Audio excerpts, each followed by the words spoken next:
আবারও বাজি উদ্ধার ব্যারাকপুর শিল্পাঞ্চল বাসুদেবপুরে। কল্যাণী বিস্ফোরণের পর তৎপরতায় ব্যারাকপুর পুলিশ কমিশনারের ৭৭ কেজি নিষিদ্ধ শব্দবাজি বাজেয়াপ্ত সহ দুজন ব্যক্তিকে গ্রেফতার করেছে বাসুদেবপুর থানার পুলিশ। আবারও বাজি উদ্ধার ব্যারাকপুর শিল্পাঞ্চল বাসুদেবপুরে। কল্যাণী বিস্ফোরণের পরে তৎপরতা ব্যারাকপুর পুলিশ কমিশনারেটে। ৭৭ কেজি নিষিদ্ধ শব্দবাজি বাজেয়াপ্ত সহ দুজন ব্যক্তিকে গ্রেফতার করেছে বাসুদেবপুর থানার পুলিশ।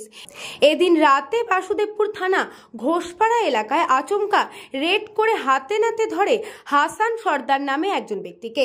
পুলিশের কাছে গোপন সূত্রে খবর ছিল হাসান এবং তার লোকজন নিষিদ্ধ বাজির ব্যবসা করছে। তার কাছ থেকে প্রায় ৭৭ কেজি নিষিদ্ধ শব্দবাজি বাজেয়াপ্ত করেছে। হাসানের বয়ান অনুসারে নাসির শেখকেও গ্রেফতার করা হয়েছে। নির্দিষ্ট ধারায় মামলা রুজু করা হয়েছে ও নিষিদ্ধ শব্দবাজি প্রস্তুত, বিক্রয় ও মজুদের সঙ্গে আরও যারা জড়িত তাদের খোঁজ চালাচ্ছে বাসুদেবপুর থানার পুলিশ।